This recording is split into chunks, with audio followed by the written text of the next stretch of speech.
Muito bem, meus queridos, vamos lá, vamos refletir. Nesta noite, continuando a falar sobre a questão da Bíblia, da origem da Bíblia, pensando sobre a sua confiabilidade e hoje, à noite, pensando um pouquinho mais sobre o seu significado. Eu queria que a gente lembrasse aqui, então, algumas coisas. A primeira parte da nossa reflexão será uma continuação daquilo que a gente falou pela manhã. Por que que a Bíblia merece confiança e por que que a gente pode, de fato, colocar nosso coração na palavra de Deus. E a segunda parte, nós vamos trazer uma reflexão para o nosso coração, para pensar especificamente sobre uma mensagem que eu diria poderia ser um resumo daquilo que a Bíblia pode nos apresentar a respeito do que seria, eu diria, quem sabe, uma espécie de resumo geral daquilo que a palavra de Deus tem a dizer para o nosso coração nesta noite. Então, eu chamaria a atenção de vocês para que nós venhamos aí a refletir sobre essa questão, este assunto. Nós mencionamos pela manhã vários achados arqueológicos recentes que são importantes para a compreensão da Bíblia e são realidades relativamente recentes. Eu vou mencionar mais alguns, só para os irmãos terem uma ideia de como essas coisas têm feito muita diferença. Não faz tanto tempo assim, foi achado no norte de Israel, em Tel Dan, uma porta de uma cidade de quase 4.000 anos atrás. Aliás, a entrada dessa cidade em Tel Dan, no norte de Israel, que é mencionada em Gênesis capítulo 14, mostra uma construção de 3 arcos com aquela espécie de sustentação, para quem estudou arquitetura, dos blocos que se encaixam e é tradicionalmente conhecido como estilo romano, que já é encontrado lá.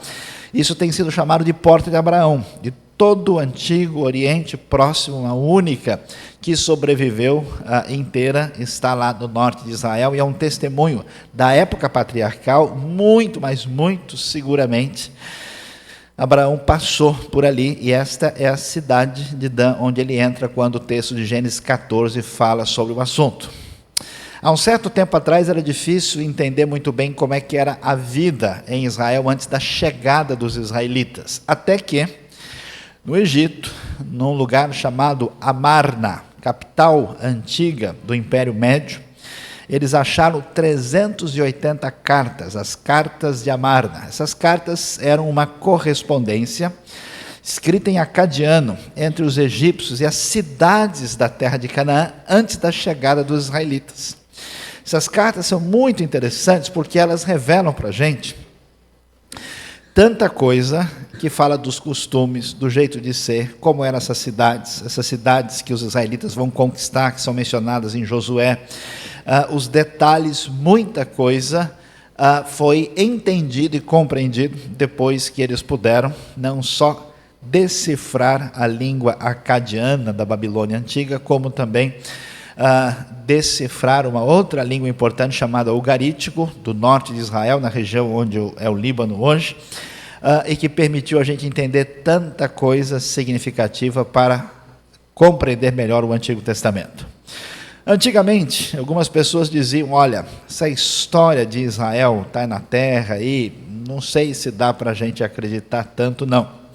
Mas no Museu do Cairo está colocado ali, num lugar escondido, que os grupos que visitam nunca vêm, porque nunca ninguém vai mostrar isso para eles, uma grande pedra de granito negra, enorme, chamada Estela de Merneptah. Estela de Merneptah conta os relatos do faraó Merneptah quando ele fez campanhas para chegar à terra de Canaã. Saibam vocês que Merneptah, em 1220 a.C., coisa que não tem nada a ver com o escrito bíblico, relata que ao chegar na terra de Israel, na terra de Canaã, ele encontrou o povo de Israel lá. Aliás, inclusive diz que os combateu e que destruiu a semente deles de uma maneira definitiva, o que simplesmente a gente sabe que não é verdade. Mas ele encontrou Israel ali na metade, quase no final do século 13 a.C. Cidade de Jerusalém, cidade antiga, de 3.000 anos atrás, uma estrutura de sustentação elevada, uma espécie de muralha que tem divisão de épocas diferentes, inclusive uma parte delas sendo da época mais antiga, possivelmente anterior ao próprio Davi, da época dos Jebuseus. E na parte mais elevada tem uma parte da muralha que é da época da invasão babilônica. Eles acharam diversos documentos das pessoas. Não tinha SIC, RG, nem carteira de motorista, mas tinha uma coisa parecida chamada selos, que eram impressos e alguns deles com nomes que a gente encontra no livro de Jeremias, como o nome Gemarias, como Safã, foram encontrados ali. E acharam uma casa da muralha, uma casa interessante, de um homem chamado Aiel. E nessa casa, a casa estava bem dividida, tinha vários aposentos e era casa de gente rica, porque ela tinha banheiro dentro de casa, e só gente muito rica tinha banheiro em casa. Você, pelo menos hoje, sabe que você é mais rico do que você imaginava pelos padrões da antiguidade. Mencionamos hoje de manhã, descoberta do Palácio de Davi, tão importante, e só relatada em 2005, a inscrição de Tel Dan, que faz referência à casa de Davi, de 1993, a pedra moabita, Estela de Mecha, que fala sobre Onri, que foi achado na Jordânia, da metade do século IX. Ela menciona Javé, ou Deus de Israel, menciona o pai de Acabe, e foi achado na Jordânia. A peça original está no Museu do Louvre, em Paris. 2 cópias excelentes estão nos Estados Unidos, Museu Oriental de Chicago, e também no Museu da Jordânia. Lá, Mecha, ou Mesa, filho de Camus, como se apresenta, escreve falando dos seus conflitos sobre Israel de uma maneira muito interessante. Uma das coisas que chama muito a atenção é que há muitos anos atrás, quem lia a Bíblia achava absurdo o que o texto dizia, porque falava que o rei Ezequias conseguiu se defender da invasão dos assírios que atacaram Jerusalém e que os assírios não conseguiram conquistar a cidade. É mais ou menos como se a gente dissesse o seguinte, que o Paraguai ou a Bolívia irritaram os Estados Unidos e que as tropas americanas vieram para atacar o Paraguai e a Bolívia e não conseguiram conquistar.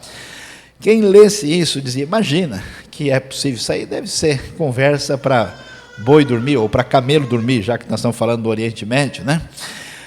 Então, o que eles descobriram? Descobriram tantas coisas interessantíssimas. Primeiro, eles acharam o túnel que o Ezequias cavou. A Bíblia fala, especialmente com o texto que nos conta os detalhes sobre isso, que aparece lá no livro, segundo livro de Crônicas, capítulo 32, que Ezequias cavou um túnel na rocha e que esse túnel desviou a água de Jerusalém para que os assírios não tivessem acesso à água. Quando alguém queria conquistar uma cidade, era muito simples. Essa pessoa envenenava a água quando achava a fonte, ou então ele cortava o suprimento de água e a cidade se entregava.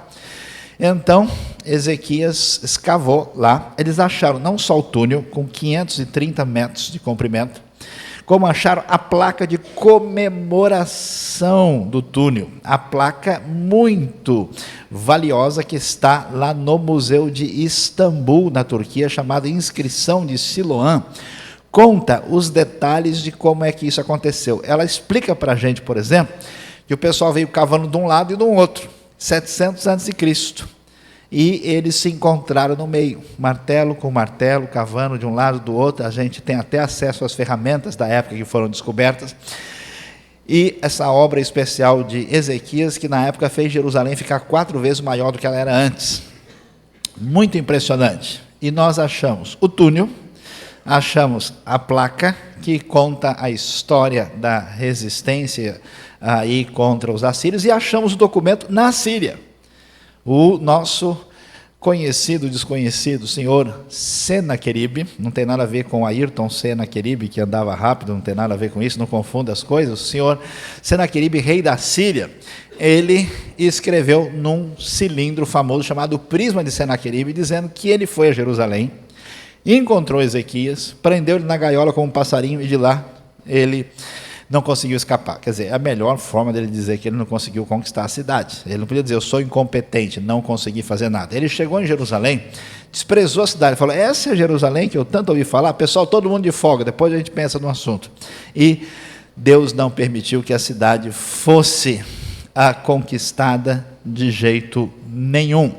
É uma das referências importantíssimas que foram encontradas. O altar do Levítico, que os irmãos estavam querendo estudar hoje à noite, infelizmente não vai ser possível, foi encontrado um bem perfeitinho em Berseba, do jeito que a Bíblia diz, um pouquinho fora da doutrina, porque ele está muito trabalhado, a Bíblia fala que devia ser com pedras brutas, e já está mais ajeitadinho, a tecnologia ali funcionou.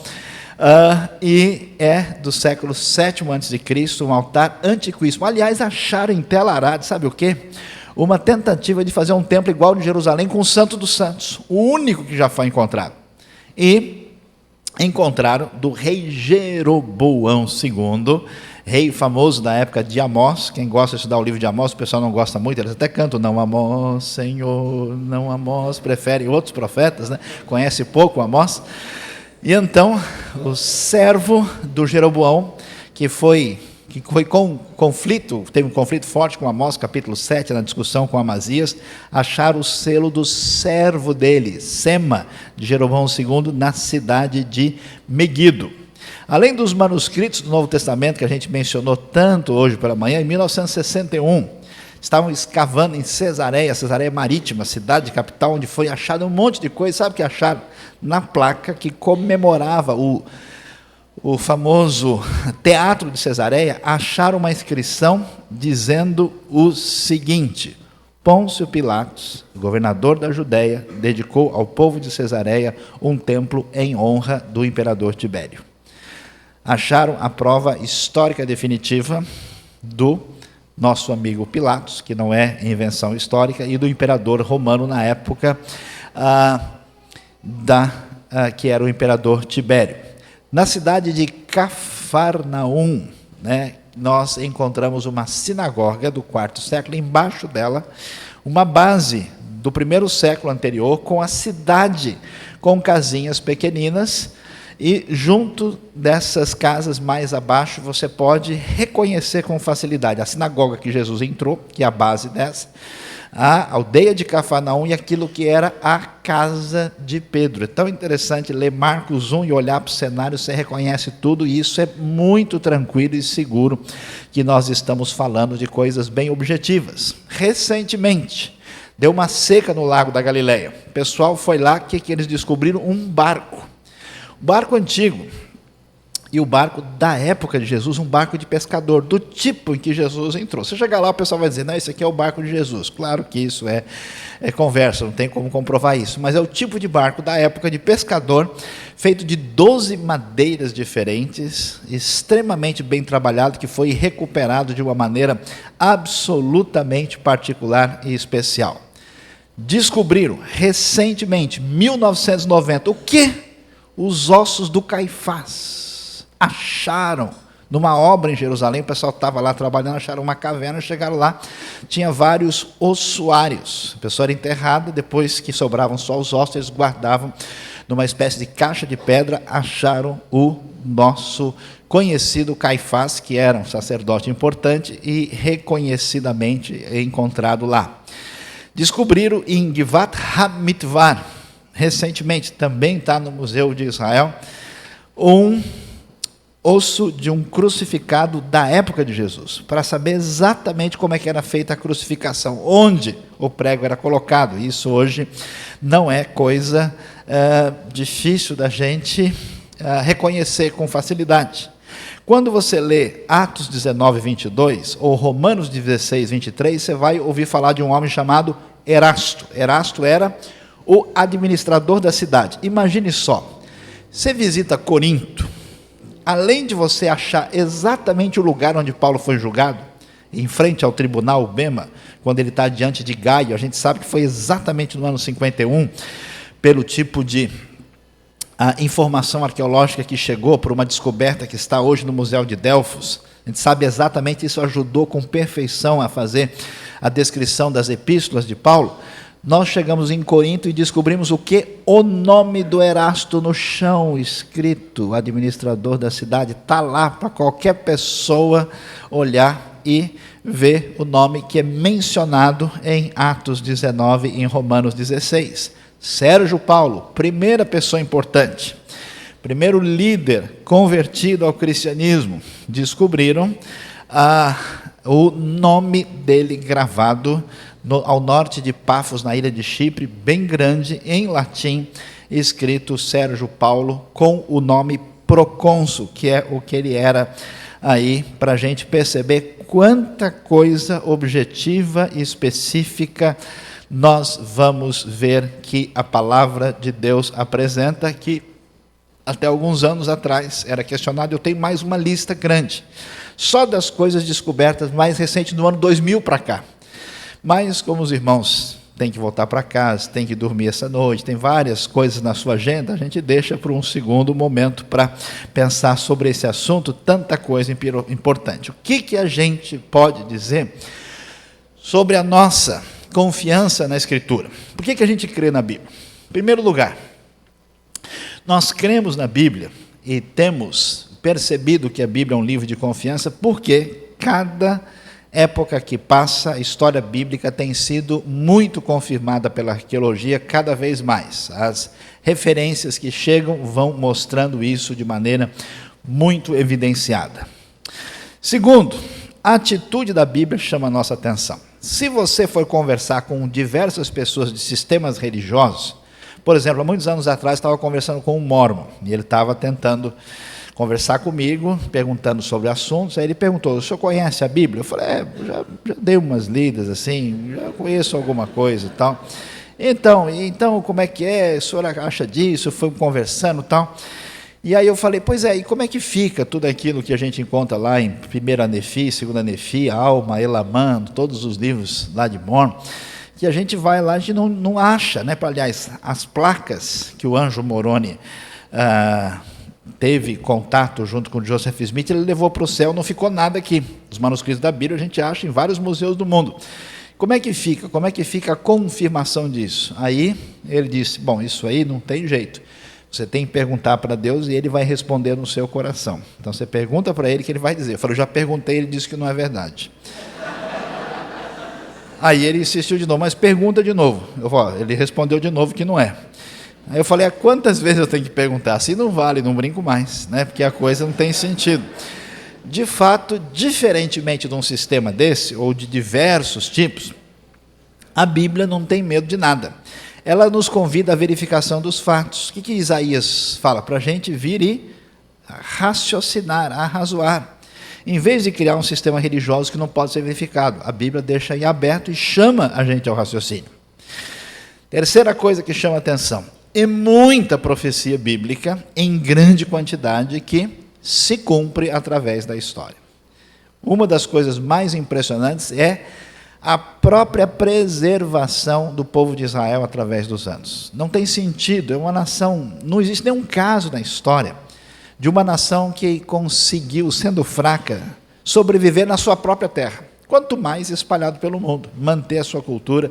Qualquer povo, 2, 3, 4 gerações desaparece. É impressionante como não só Israel sobrevive, mas a cultura e a própria língua hebraica revivem com força depois de 2000 anos do povo longe da terra e em circunstâncias absolutamente difíceis e terríveis. Alguém pode dizer: mas as profecias eram cumpridas que o pessoal sabia, né? Ia lá e dava um jeito e fazia ela acontecer. Pois é, mas é complicado, né?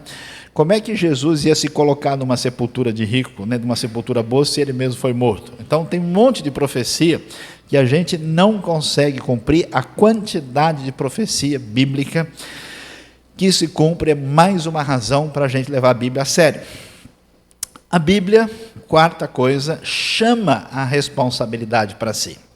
Ela afirma com clareza a sua origem em Deus. Ela diz claramente, tantas vezes, o quê? Que assim diz o Senhor. Essa frase aparece na Bíblia mais de 400 vezes. Várias e várias vezes o texto bíblico chama a nossa atenção, dizendo que Deus está claramente afirmando que a sua palavra é verdade.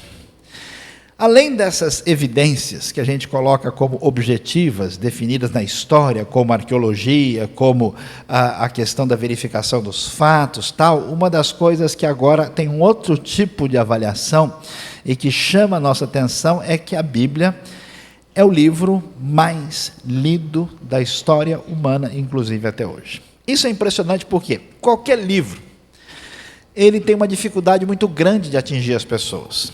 Por quê? Porque ele tem o seu aspecto particular, a sua época, a sua cultura, o seu contexto, o seu ambiente, e passa uma geração, o livro perde força. Aliás, tem livro que era tão difícil que quando foi escrito, nem quem era da época entendeu. É famoso, por exemplo, o que acontece com o famoso filósofo Søren Kierkegaard, que viveu até 1855. As suas obras ninguém deu bola e atenção. Só depois que ele morreu que entenderam o que ele estava dizendo. Talvez o cara fosse complicado para se explicar, a gente vai saber, né? Então, é assim. Você lê um dos livros mais importantes para a construção da modernidade, que é a obra do senhor René Descartes. Vai ler o Discurso do Método. Tem uma parte lá que você lê, você vai para a universidade, vai fazer cursos, tanto de graduação que mestrado, metodologia, o pessoal manda você ler Descartes. Descartes fala da glândula pineal. A glândula pineal, supostamente encontrada aqui, é exatamente a divisão entre o corpo e a alma. Não existe essa glândula em lugar nenhum. O nosso amigo Descartes, metodológico, racionalista, científico, não passou nem 50 anos, está absolutamente desatualizado. Quanta coisa a gente lê em pessoas tão importantes que simplesmente não faz o mínimo sentido na realidade de hoje. O que é impressionante na Bíblia? Depois de tanto tempo, é o livro mais lido na história humana. E como é que um livro consegue ser atual desse jeito? O sujeito lê lá no interior da Amazônia, é igual aquele sujeito trabalhando numa borracharia lá na cidade de São Paulo, na periferia, onde o meu carro furou o pneu, e eu parei ali, acho que foi o Exu do Prego que foi lá e furou, teve um problema sério.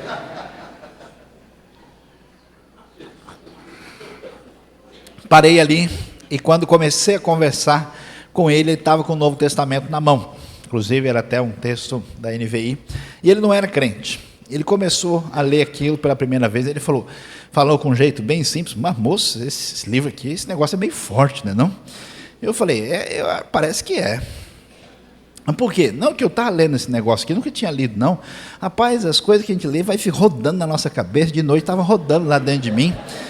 E que negócio mais forte, como é que você explica uma coisa dessa? Rapaz, não sei não, eu estou achando que isso pode ser coisa que é a palavra de Deus. E é mesmo? Eu falei, e não é que é? Então, olha só, pois é, então pode ler que o negócio é bom, isso é forte mesmo, faz bem para a gente, então eu vou ler, mas eu vou mais devagar, porque o negócio é forte demais. Ou, como aquele cidadão, dentro de um país muçulmano, que tinha cometido alguns deslizes, e estava sendo procurado pela justiça. E ele resolveu fugir do país e usar um contrabandista para que ele fosse para um outro país de maneira ilegal. Aí o contrabandista disse, nós vamos lá num posto de uma organização internacional e você vai lá pedir asilo. Você chega lá, mas só que é o seguinte, como você vem de um país que a maioria é muçulmana, você tem que inventar uma história, você tem que... Fala que você é cristão. Fala que você é cristão. E aí, quando você chegar lá, você afirma isso, e aí o pessoal fala que você está tendo problema, você é perseguido, eles te arrumam um asilo e você vai para algum lugar. E ele foi atrás da história e falou, mas espera aí, como é que é esse negócio de ser cristão? E chega lá, se os caras me fazem uma pergunta, eu não sei responder, o que eu faço? Eu falo, eu tenho um livro dos cristãos aqui comigo, já é o Novo Testamento, leva aí, dá uma lida, vê se você decora algumas coisas. E aí, você vai lá e... passa adiante. E o homem começou a ler. Não chegou nem no Evangelho de João. A palavra já... venceu o homem. Ali ele se converteu. Aí o cara ligou para ele e falou: vamos lá, estou te esperando. Não, não vou mais não. Como não vai? Ele falou: não, porque eu li o livro mudou a minha vida, eu encontrei a salvação, Cristo, e vou ficar no meu país para anunciar o Evangelho. Pode uma coisa dessa, meus amados irmãos? É impressionante. Aquele sujeito que veio de um país também totalmente proibido, que não tinha nenhum conhecimento de nada, foi estudar medicina nos Estados Unidos. Chegou num hotel, entrou lá, encontrou o Novo Testamento que o Gideon expõe. Começou a ler aquilo, atingiu a sua vida e ele foi transformado e mudado. Mas ele nem sabia que havia igreja. Ele não achava que essas coisas chamadas igreja, cristão, tinha a ver com o Novo Testamento. Eu acho que ele estava lendo bastante o Novo Testamento, porque ele percebeu a diferença. E ele não entendeu isso, ele foi atrás, foi procurar, até que ele descobriu uma escola de teologia e se matriculou lá. E, para surpresa dele, é uma escola liberal, onde ninguém acreditava em nada. E ele começou a participar das aulas, e ele começou a estranhar, dizendo: essa gente não conhece o que eu conheço, não teve a experiência. E demorou um pouco, até que ele achou um crente, de verdade. E teve acesso, e deixou a sua carreira de medicina e se tornou um pregador do Evangelho. Ou como aquele homem criado para ser terrorista, o famoso filho do Hamas. Os irmãos devem ler essa história. Ele era filho do líder espiritual, pessoa que aprendeu a odiar e tentou se aproximar do mundo judaico, do mundo cristão. Ele estava em Jerusalém, em frente à porta de Damasco, ganhou o Novo Testamento, ele começou a ler e falou: deixa eu entender melhor esse negócio desse cristão.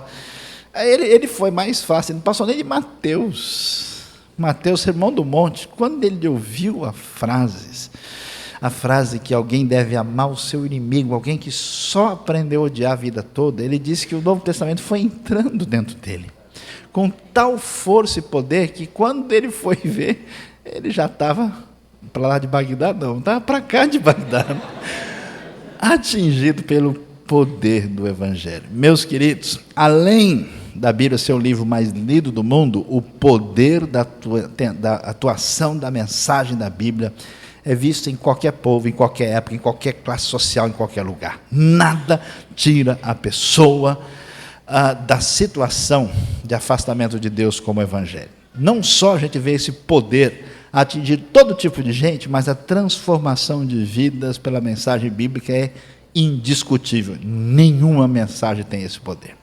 Um dia um sujeito me ligou e falou: ô, pastor Saio, me ajuda aí, eu estou ajudando uma pessoa que passou por um problema, e ele está saindo da vida errada, da vida de drogas, de destruição, de crime, porque ele passou por uma experiência religiosa. Eu falei: é mesmo? Ele virou Hare Krishna?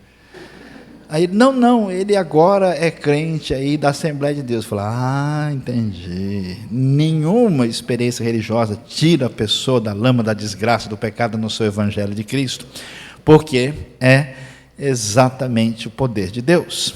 Nenhum outro documento antigo foi tão bem preservado em relação aos documentos originais, como nós vimos bastante claramente hoje pela manhã. E sempre que a sabedoria bíblica, que eu tenho visto pessoas que se convertem a Jesus, mas não muito, só uma parte. Eles entregam o coração para Jesus e olhe lá, né? Igual aquele sujeito, 2 anos na igreja, fumando que nem uma chaminé. Aí perguntaram para ele: rapaz, por que você faz isso? Você está fumando, você não é crente, não aceitou Jesus? Ele falou: não, o coração é de Jesus, mas o pulmão é da Souza Cruz. Então a coisa é mais ou menos desse jeito. Tem gente que, né, a cabeça dele não passa pela mudança que o Evangelho, aquela ideia de Romanos de transformar a mente, ele não quer saber disso. Ele simplesmente pratica a teologia do Roberto Carlos. São tantas emoções, mas mudança de vida e de comportamento ele não quer. Por isso que eu nunca vi nenhuma igreja ter unção cerebral. Irmãos, eu recebi uma unção no cérebro, aqui está trocando todas as minhas ideias. Amém? Não tem.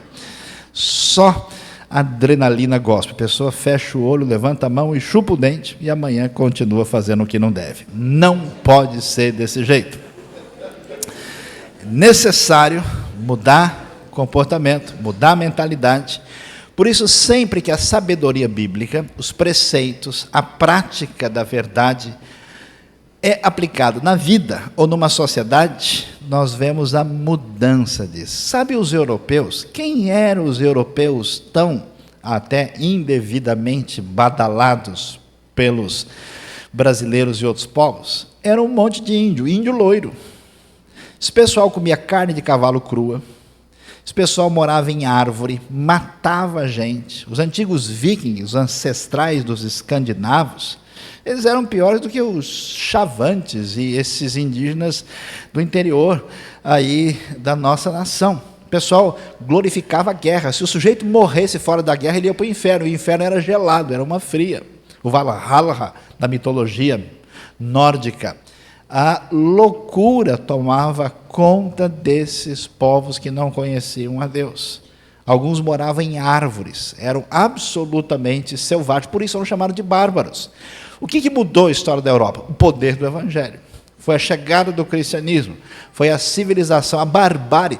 Se você quer ver o que é hoje, eu fico vendo as nossas universidades enchendo a bola de Grécia. Porque na Grécia havia democracia. Que democracia?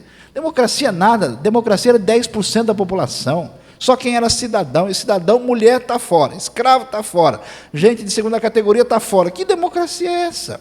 Só enche a bola porque quer contrapor ao cristianismo. O mundo romano é doideira, loucura, barbárie, igual dos bárbaros ou pior.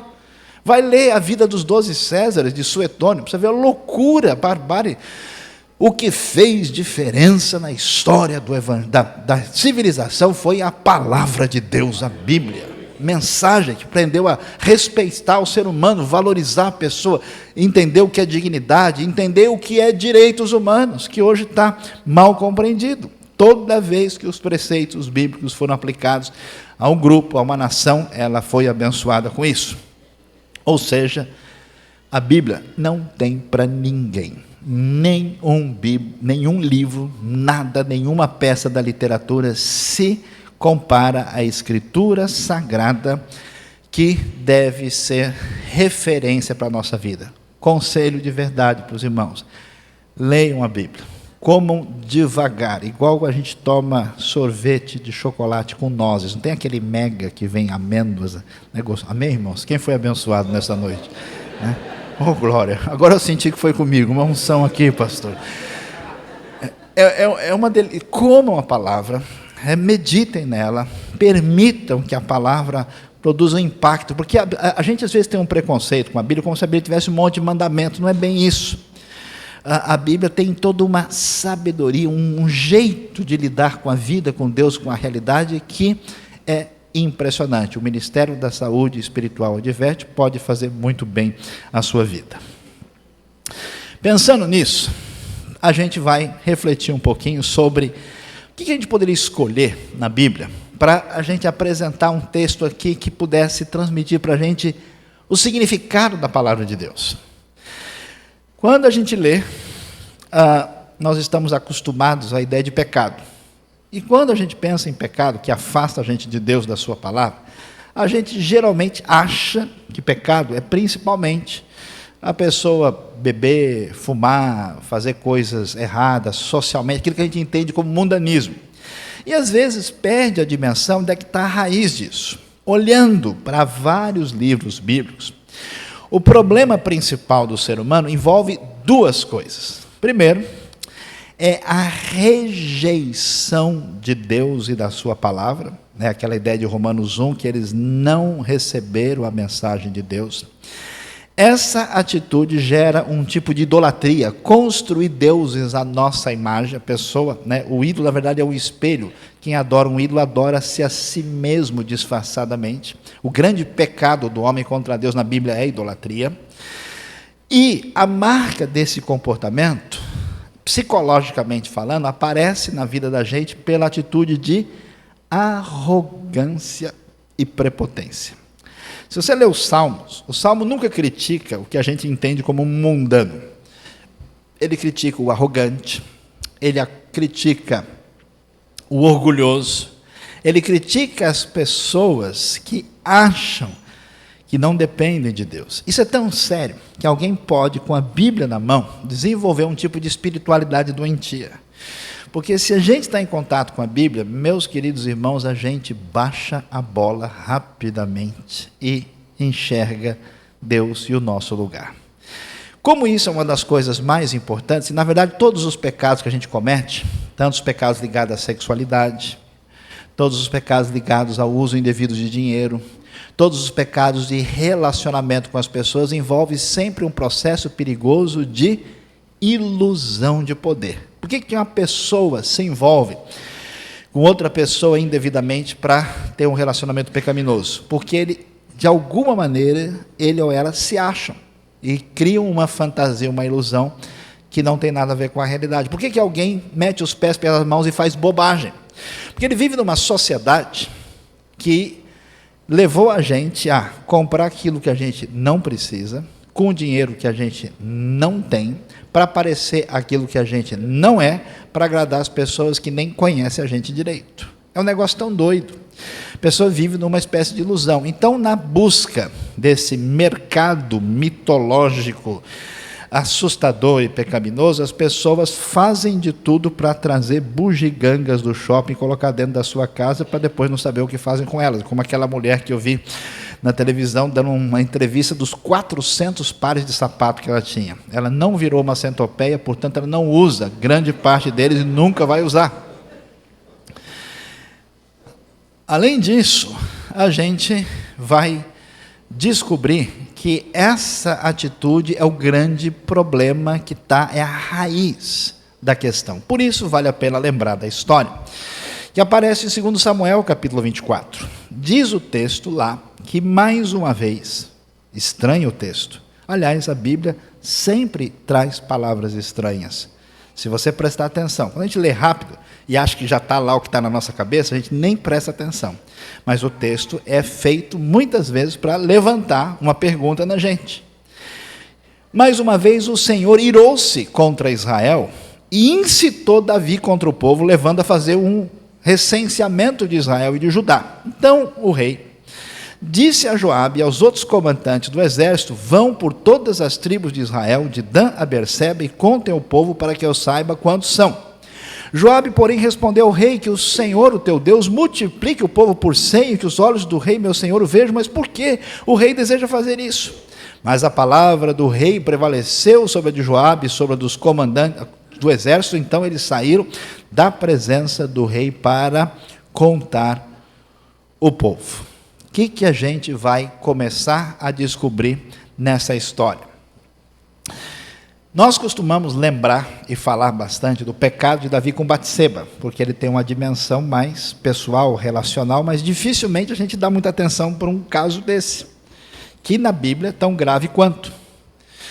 E aqui chama atenção duas coisas. Primeiro, é que esse texto aparece em 1 Crônicas, capítulo 21.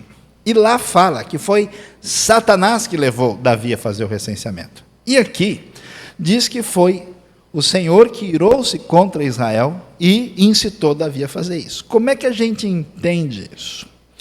Não é tão difícil assim quando a gente pensa, troca o modelo operacional, troca o sistema e pensa com a maneira bíblica, que não era de contrapor as coisas. A Bíblia vai mostrar para a gente que tudo o que acontece, acontece debaixo da determinação da permissão divina. Portanto, Deus sempre é o autor último, ou aquele que permite, em última instância, todas as coisas, e ele permitiu que Satanás tentasse Davi. Houve um espaço para que a ação imediata fosse satânica, e ao mesmo tempo Deus permitisse essa situação, de modo que a gente pergunta: mas por que Deus se ira contra Israel e Davi e faz uma coisa dessa? Não é tão fácil assim de entender, mas eu acho que os irmãos poderão entender comigo se a gente prestar atenção em alguns aspectos. Por exemplo, há coisas na vida que a gente tenta explicar e dizer para certas pessoas e elas não conseguem entender. Por exemplo, meninos de 15 e 16 anos sempre sabem de tudo. Eles nunca precisam de conselho. É muito raro encontrar meninos nessa idade procurando conselho de gente mais sábia, mais idosa. Então, quando eu vejo certos pais tentando convencer alguns dos seus filhos adolescentes ou aborrecentes, não sei, um dos dois, brincadeira, eles chegam uma hora e falam: não adianta, eu não vou insistir mais, deixa ele fazer. Deixa ele sair de moto, deixa fulano namorar, aí ele vai aprender, porque não adianta. Ou como aquela criança que tem a unção atlética na igreja. Termina o culto, os pais dão corda e soltam, elas começam a correr em torno da igreja. É impressionante. Toda velocidade assim é a síndrome da maratona de Cristo. Elas saem correndo para lá. E os pais falam, chega uma hora que os pais já sabem que não adianta. Ele fica só esperando a hora da criança ter aquele cair no espírito, daquele tombo espiritual. Desde que não seja muito perigoso. Quando ele está lá, daqui a pouco ele sabe que mais ou menos 7 minutos de corrida é suficiente para interromper para o segundo round. Aí a criança dá aquela tropeçada, aí o pai já vem, a mãe já vem, já agarra, já dá o puxão de orelha, briga, já dá o beijo junto, já está o pacote prontinho, que ele já sabia que ia cair. Por incrível que pareça, Deus, na sua bondade, sabedoria e soberania, ele se incomoda, ele se irrita com certas atitudes e posturas na nossa vida, mas na sua soberania e sabedoria ele permite que a gente vá adiante. Ele permite que a gente seja, até certo ponto, refém dos sentimentos e atitudes perigosas do nosso coração. Então, a ira de Deus contra Israel e contra Davi permitiu que Davi fosse saborear uma fruta perigosa e complicada, que era a sensação de poder. Os irmãos já foram abençoados na vida? Amém. Muita gente foi. Mas é tão perigoso ser abençoado, tão complicado isso, porque a gente começa a achar que a gente parece ser alguma coisa. Eu já vejo pessoas que começam a prosperar, o terreno do cara, por exemplo, aumentou de valor. Você começa a falar com ele, ele nem responde, ele, assim, 200 mil, 250, depois... Só fica assim. Pessoas que começam a ir bem de vida, elas mudam, até a atitude, né? A menina, assim, né, começou a se achar que está bonita, ela já passa diante das pessoas, nem olha, passa. O sujeito acha que ele é alguma coisa, ele muda a sua atitude, né? Alguns ficam até sem educação. Bom dia você, o cara responde, né? Então, é impressionante observar o que acontece com as coisas boas que começam a fazer parte da nossa vida. Vamos ver quem é Davi. Você não pode imaginar o tamanho do sucesso de Davi. Davi, ele era um simples filho de um belemita chamado Jessé, que tinha 8 filhos. E ele, a princípio, não foi nem tão considerado. Quando Samuel chegou lá, ele viu todo mundo, e aí ele perguntou, não tem mais ninguém? Tem mais um, tem um Davi. Davi vivia lá no campo, cuidando das ovelhas do seu pai, teve uma vida atribulada, foi perseguido por Saul, viveu no meio de bandidos na sua vida, não sei como é que ele dormiu à noite com aquele pessoal, com aqueles 400 indivíduos, carne de pescoço, eu não vou nem dizer de que time que eles eram, que eles torciam, porque não vem ao caso no momento, e numa circunstância tão difícil, foi refugiado entre os filisteus. Davi cresceu, se tornou rei de Israel. Davi conseguiu pela primeira vez a unidade entre as tribos que nunca conseguiram se unir. Ele conseguiu que houvesse uma certa unidade do reino. Ele conseguiu vencer todos os inimigos de Israel. Do lado da Transjordânia estavam os edomitas, os moabitas, os amonitas. Ele venceu a todos, venceu os arameus na Síria ao norte, e finalmente os inimigos invencíveis, que eram os filisteus, que tinham tecnologia do ferro, que eram mais avançados, que Davi praticou espionagem militar. 1 Samuel 21, 1 Samuel 27, quando esteve entre os filisteus, descobriu o segredo deles e fez um upgrade militar no exército de Israel e venceu os inimigos mais difíceis. Com isso, ele conseguiu a maior extensão territorial que Israel já teve, pegou o mundo tranquilo, sem força egípcia, sem força hitita, sem força babilônica, sem a Síria, e Davi fica imaginando esse homem dormindo de noite. Você já fez muita coisa que dá adrenalina, que você não consegue dormir de noite? Quando você está com aqueles projetos, tem aqueles planos e a coisa, né? E vai, né? A coisa vai assim. Então, eu fico imaginando esse homem. como a coisa subiu. De repente, Davi começa a fazer a perigosa contabilidade. Será que tem alguém mais forte do que eu no mundo aqui em volta? Será que o meu exército não é maior do que qualquer outro que tem por aí? Será então Davi faz esse projeto, ele é tomado com aquela coisa que chama-se desejo forte, que o Novo Testamento grego chama de epitimia, aquilo que as traduções antigas chamavam de concupiscência, aquela coisa, e ele vai, conversa com Joabe, pede para fazer o recenseamento, Joabe resiste, ele não quer nem saber, força a barra, pressiona, Davi quer saber o tamanho do seu poder. Meus queridos, a mensagem da Bíblia é uma mensagem de atenção e cuidado com o tamanho da nossa força, tamanho daquilo que parece ser bênção, tamanho daquilo que parece ser poder. Davi quer saber o tamanho do seu exército, quer aumentar a capacidade de ter mais impostos. Davi começa a caminhar numa direção perigosa, porque ao fazer isso reflete uma atitude de independência de Deus, porque você mede a sua força, a sua capacidade, o que você consegue fazer. E mais um problema sério, quando a gente é fascinado pelas nossas realizações de poder, é que Davi vai transformar os queridos filhos de Israel em números do seu poder. Quando é que um pastor corre perigo? Quando é que pessoas da liderança estão espiritualmente numa situação perigosa? Quando eles não enxergam mais pessoas, eles enxergam gente da congregação tal, eles enxergam 250, 500, 800, 1000, deixam de ser pessoas para serem referência do tamanho da minha realização. Versículo 8 vai dizer que eles percorreram todo o país e voltaram a Jerusalém ao fim de 9 meses e 20 dias, quase 10 meses de trabalho inútil para o Davi saber o tamanho da sua força e do seu poder. Então, Joabe chega, apresenta ao rei o relatório do recenseamento do povo e descobre 800.000 homens habilitados para o serviço militar em Israel e 500.000 em Judá. Fica imaginando Davi deitado aquela noite, pensando, rapaz, 800.000, olha só, 500, deixa eu perguntar lá para os meus arquivistas, o Gad, né, que trabalhava para ele lá, será que os reis antigos, qual era o tamanho do exército dele? Qual era o tamanho da força? Davi dá lugar e vai fazer o que Deus não deseja. Versículo 10 diz que, depois de contar o povo, Davi sentiu remorso e disse ao Senhor, pequei gravemente com o que fiz, agora, Senhor, eu imploro, que perdoes o pecado do teu servo, porque cometi uma grande loucura.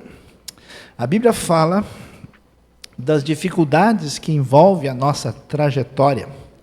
Não sei se você já prestou atenção que todas as pessoas por meio das quais Deus fez coisas extraordinárias na Bíblia, nunca foi por causa do que elas foram, mas apesar do que elas foram. As pessoas mais abençoadas foram fruto da ação da graça de Deus, e todo mundo de quem a gente esperava muito pisou na bola. O homem mais sagrado do Antigo Testamento, o sumo sacerdote, só ele pode entrar uma vez por ano no Santo dos Santos, o sacro santo homem de Israel. Quem fez o bezerro de ouro? Arão, o sumo sacerdote.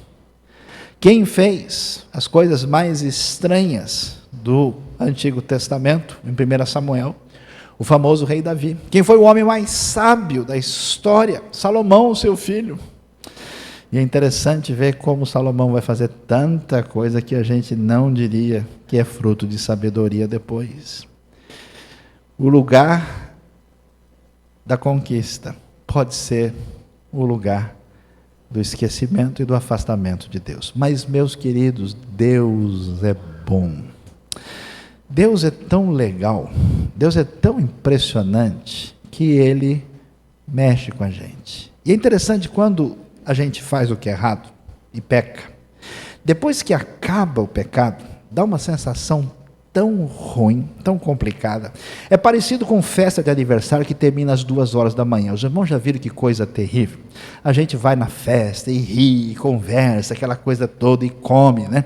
Bastante, coxinha, bolo, brigadeiro, mas só aquele bom. Tem um brigadeiro que é duro, assim, que a gente olha assim, deixa lá.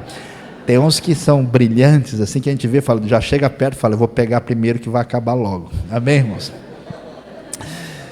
E a gente vai já cercando, né? Tem aqueles doces que a gente vai olhando ali, Deus abençoe, amém, irmão? Não é torre de regime. Tem uns que a gente já vai ali medindo, tal, olhando, né? Já fica de olho nas crianças, porque eles também pegam antes. Né? Não faz oração muito longa, porque você fechar muito o olho, quando abrir não tem mais nada, é complicado. Então, naquela coisa da festa, quando chega no final, assim, aquele monte de creme de bolo no chão, aquela papelada, aquelas bexiga, balão vazio, a pessoa olha para aquilo assim, dá um desânimo, dá uma vontade assim de descer pelo elevador de corda e chegar mais rápido e ir embora, porque é um negócio tão esquisito. É a síndrome do balão furado. É igual comer algodão doce. Eu ainda vou descobrir por que Deus permitiu que existisse o algodão doce. O algodão doce é uma das coisas mais estranhas do mundo. Quando eu era criança, eu olhava para aquilo e falava, nossa, olha que bonito, né? Porque o algodão doce ele tem toda uma fenomenologia expressa, assim, ele tem presença, ele é brilhante, tem até uma certa glória em volta dele. A gente olha e vê as pessoas sorrindo, carregando e acredita naquilo. Aí a pessoa te dá você morre. Não tem nada, é um negócio vazio. Absurdo. Eu me lembro, né? E a tristeza é que você se lambuza, ele vai até o nariz, se espalha, né? Pelos 4 cantos da terra. E depois, você, com aquela coisa, você tem que dar um jeito de lavar a mão e não pode passar na calça, que a mãe fica brava. Então, para a criança é uma experiência assim que só a eternidade nos revelará como é que Deus pode curar isso. É vazio. A experiência é terrível. O que acontece? Davi faz o que faz quando acaba aquela adrenalina que leva à sensação de poder. Acaba a adrenalina que gerou o pecado, fica o buraco, e esse buraco é a oportunidade do arrependimento. Davi se arrepende, o arrependimento é genuíno, que vai trazer esperança para ele, ainda que não vai evitar as consequências, e Deus começa a agir de uma maneira particular. E perceba como o texto é forte, diz que Davi sentiu muito remorso. Ele não diz, Deus, eu cometi uma falha, ele falou, pequei gravemente contra o Senhor, eu cometi uma grande loucura. Davi não dá um jeito de se justificar, ele se arrepende depois de flertar com a sua prepotência e o seu orgulho de uma maneira pecaminosa. Meus queridos, como é que Deus age para livrar a gente e nos disciplinar diante dessa realidade? É interessante que a única solução, por isso que você precisa se aproximar da Bíblia, a única solução para lidar com a nossa vida sempre será e é a palavra de Deus. Por isso, no versículo 11, diz a Bíblia que, levantando-se Davi pela manhã, o Senhor tinha falado a Gade, o vidente de Davi, o seguinte: vá dizer a Davi, assim diz o Senhor, estou lhe dando 3 opções de punição, escolha uma delas. Que coisa estranha.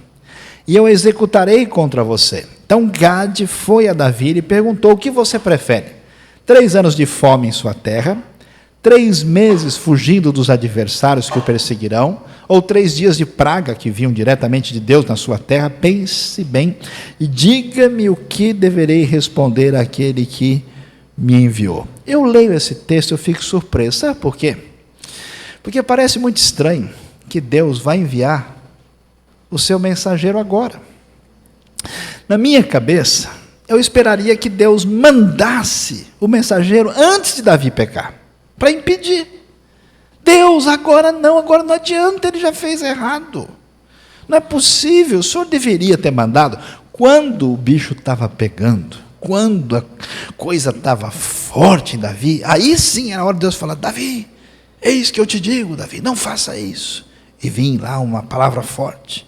Ou então, na hora que Davi estava conversando com Joabe, lá o profeta, o Gade entraria com tudo, não, Davi. E eles viveram felizes para sempre. Essa é a minha expectativa, mas a Bíblia tem outras ideias. Preste atenção, Deus é o Senhor da história. Deus sabe do que você fez. E Deus, na sua sabedoria, soberania, bondade e graça, nós não temos como entender, assim como às vezes um filho permite que o pai permite que o filho escorregue e depois tira de lá.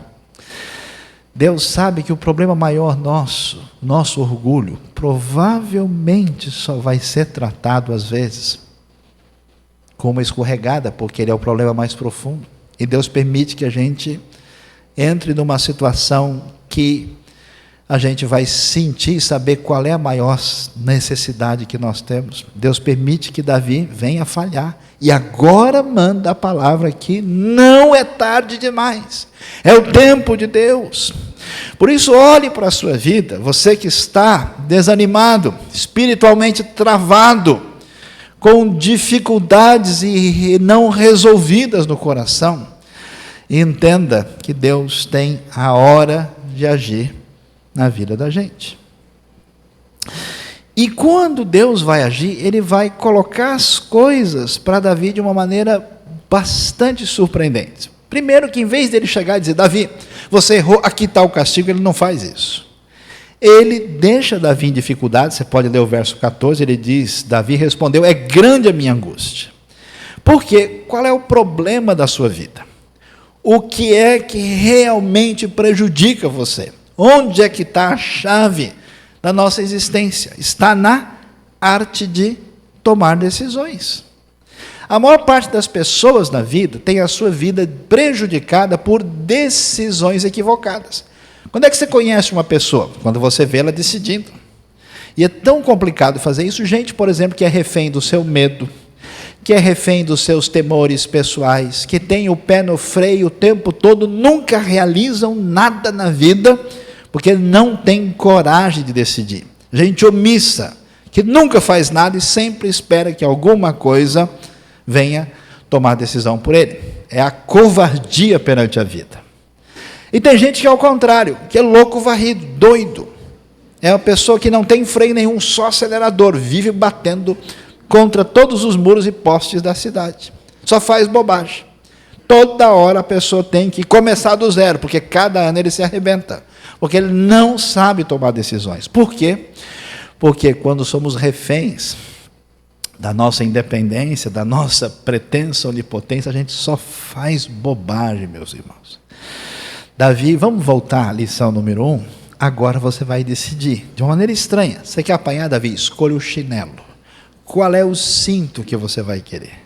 Davi precisa decidir, e Davi é um grande pecador, mas muito bom de teologia. Acho que ele frequentou os outros encontros que os irmãos tiveram aqui na Semana Teológica. Por quê?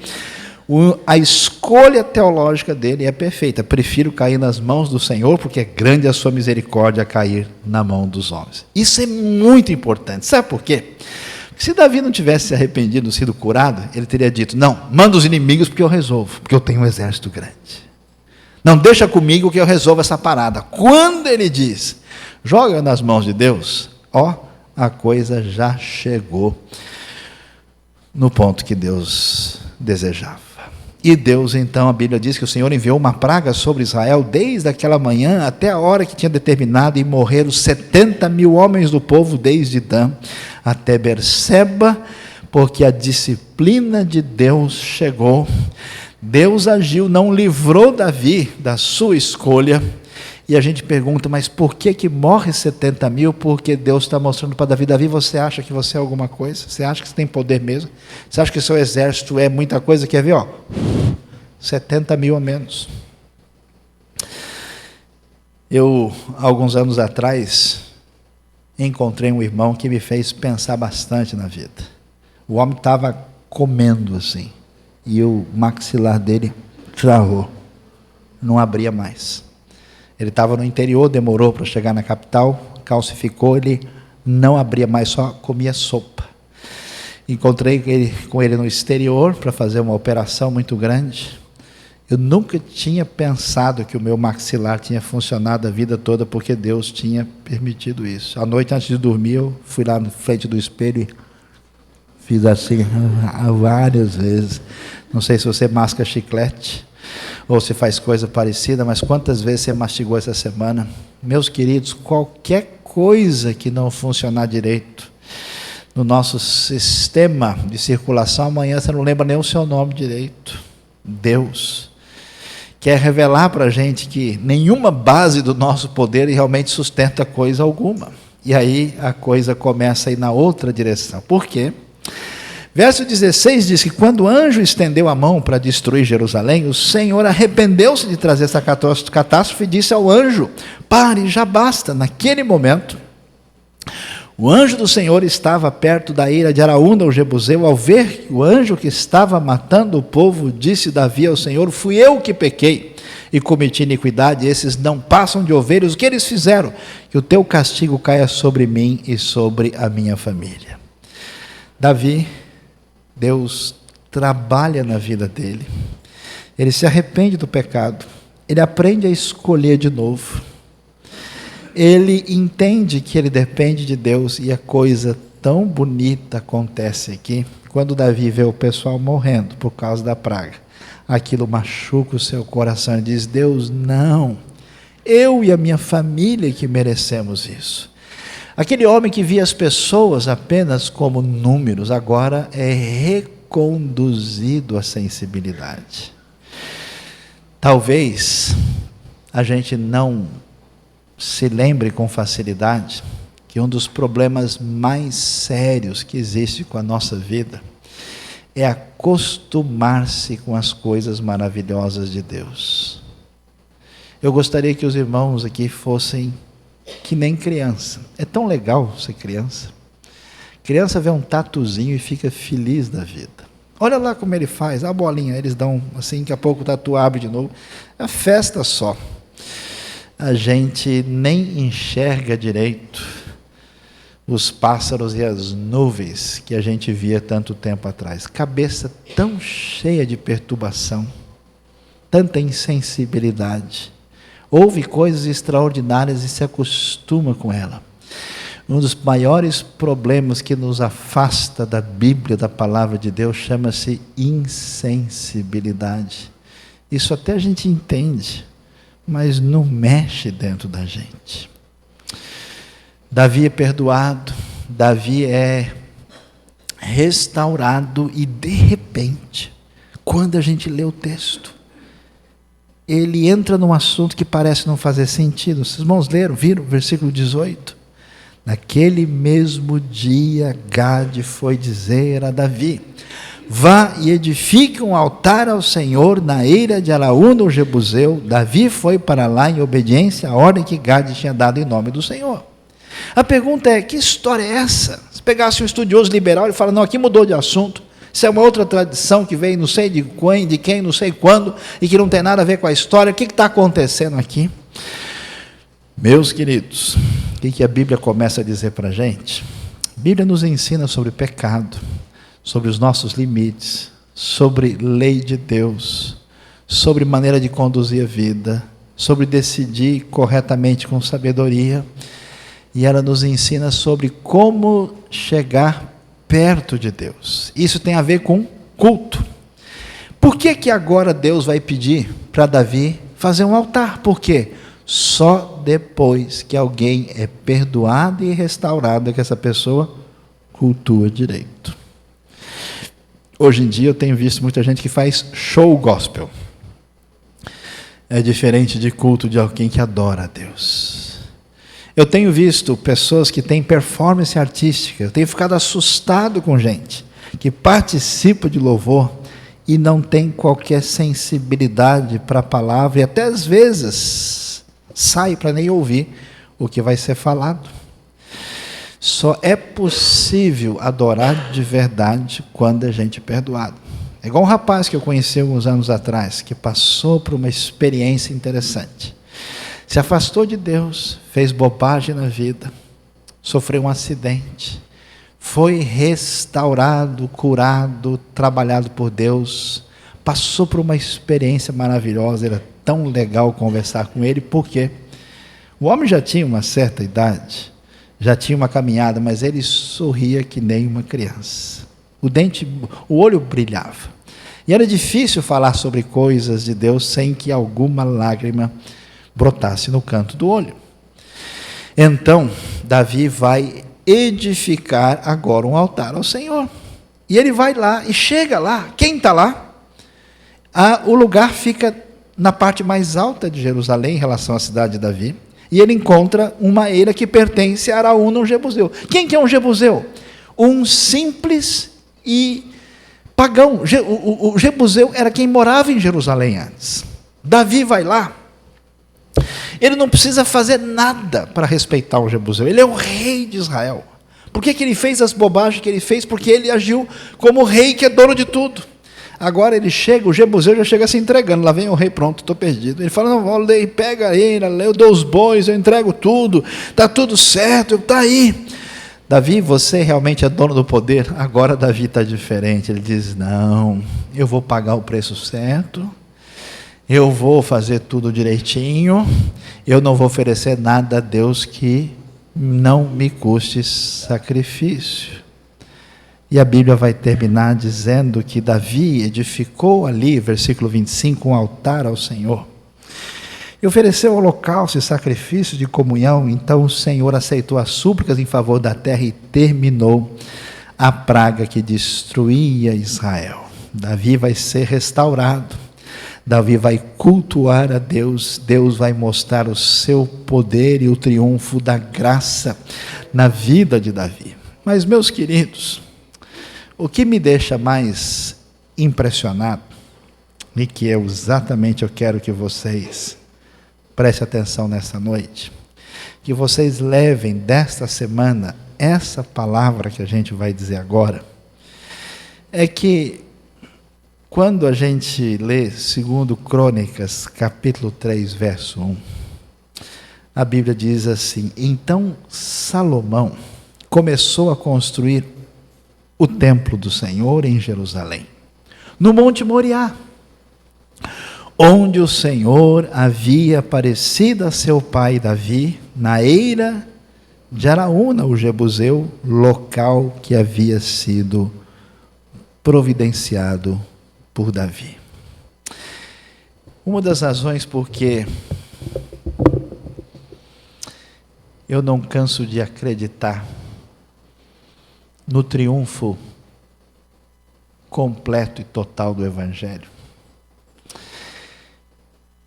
é porque Deus tem um tipo de prazer e satisfação especial de fazer com que aquilo que é tão difícil, que é exatamente aquilo que a gente sabe que deixa Deus triste na nossa vida, aquilo que evidencia a nossa fraqueza, Deus, pelo seu poder, age para tirar a nossa ilusão de poder, para nos humilhar, levar para o arrependimento. E quando Ele faz isso, Ele faz um negócio tão bonito, tão impressionante, que muitas vezes eu olho para certas coisas e eu fico falando sozinho na rua, vendo o que Deus faz na vida de algumas pessoas.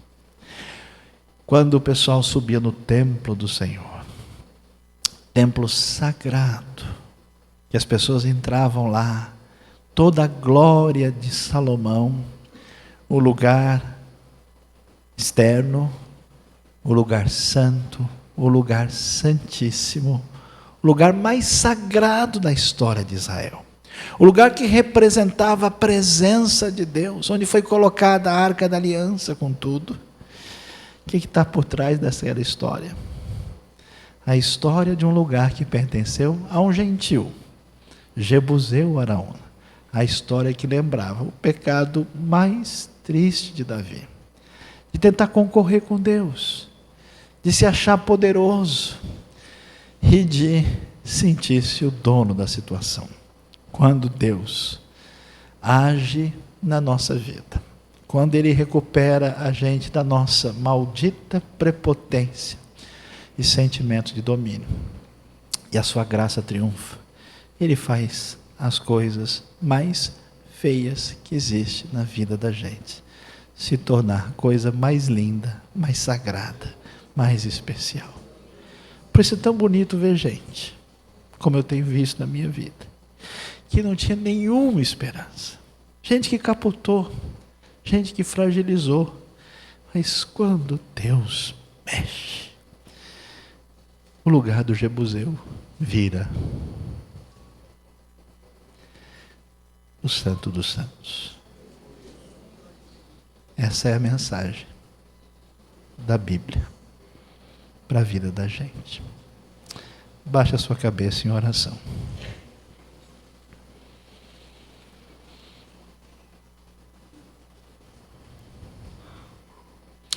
Se você sente que essa palavra tem algum significado pessoal importante para você, para a sua vida, queria que você desse um sinal com a mão, quero orar por você. Deus abençoe, graças a Deus. Amém, amém, amém, amém, amém, amém. Vamos orar. Deus amado, Deus querido, ó Deus, às vezes a gente fica com vergonha, porque é tão complicado, a gente pensa tanta coisa ruim, a gente fica chateado com os outros, a gente deixa o Senhor triste várias vezes, ó Deus. O Senhor desculpa, gente, porque é complicado conviver com a nossa natureza que ofende a tua santidade. Às vezes dá vontade de ir embora, Deus, de estar livre permanentemente das coisas que a gente sabe que não agrada o Senhor. Mas, ó Deus, a gente lê a história de Davi e a gente pede que o Senhor tenha misericórdia de nós nessa noite.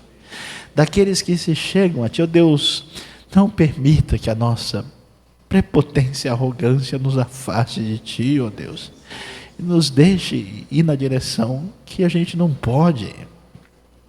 E nessa noite transforma, ó Deus, os nossos lugares pagãos em lugar em honra à Tua santidade.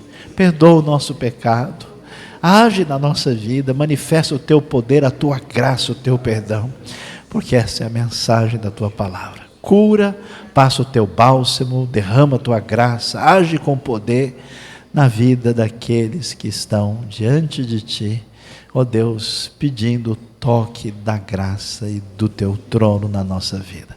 Nós Te adoramos, nós Te amamos, pedimos desculpa e perdão e pedimos a Tua graça e o Teu poder sobre nós. Em nome de Jesus, amém.